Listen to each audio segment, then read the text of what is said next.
মাঘী পূর্ণিমা উপলক্ষে কালিয়াগঞ্জের ঐতিহ্যবাহী শ্রীকলোনির লোকনাথ মন্দিরে বাৎসরিক মহামিলন উৎসবের সূচনা হলো বুধবার। এবছর ৩৫তম বর্ষে পদার্পণ করেছে মহামিলন উৎসব। মাধ্যমিক পরীক্ষার কারণে উদ্বোধনী অনুষ্ঠান কাটছাঁট করে মন্দির কর্তৃপক্ষ। তবে রীতি মেনে এদিন সকালে লোকনাথ মন্দির থেকে একটি শোভাযাত্রা শ্রীমতী নদী থেকে জল নিয়ে আসে। এই শোভাযাত্রা শেষে লোকনাথ বাবার পূজার্চনা এবং বিশ্বশান্তি মহাযজ্ঞ অনুষ্ঠিত হয়। সন্ধ্যায় মহাপ্রসাদ বিতরণ এবং ধর্মীয় অনুষ্ঠানের আয়োজন করা হয়েছে। এই উপলক্ষে প্রচুর ভক্তের সমাগম ঘটেছে মন্দির চত্বরে।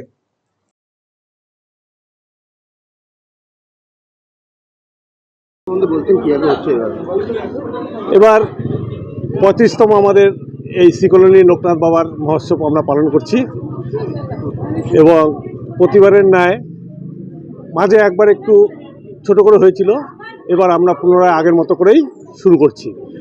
সমস্ত পাড়ার লোকজনদের নিয়ে একটা কমিটি তৈরি করে সকলে মহা উৎসবে সামিল হয়েছি আমরা পাড়ার লোকজন। এখানে কয়দিন ধরে কিছু উৎসব থাকতেছে? এখানে 2 দিন ধরে উৎসব হয়েছে। গতকাল পতাকা উত্তোলনের মাধ্যমে আমাদের উৎসব শুরু হয়েছে।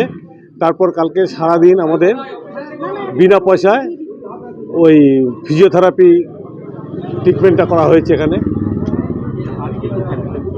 আজকে আমাদের সকালবেলায় প্রভাত ফেরি হয়নি এই কারণে যে যেহেতু মাধ্যমিক পরীক্ষা চলছে, মাইক বা অন্যান্য বাদ্যযন্ত্র সেভাবে বাজানোর নিষেধ আছে এবং থানার থেকে সেটাও বলা হয়েছে। সেই জন্য আমরা এই পাড়ার কিছু মহিলা এবং আমাদের এই সমস্ত কর্মীরা নিয়ে আমরা ঘাটের দিকে জল নিয়ে এসে বাবার পাদুকা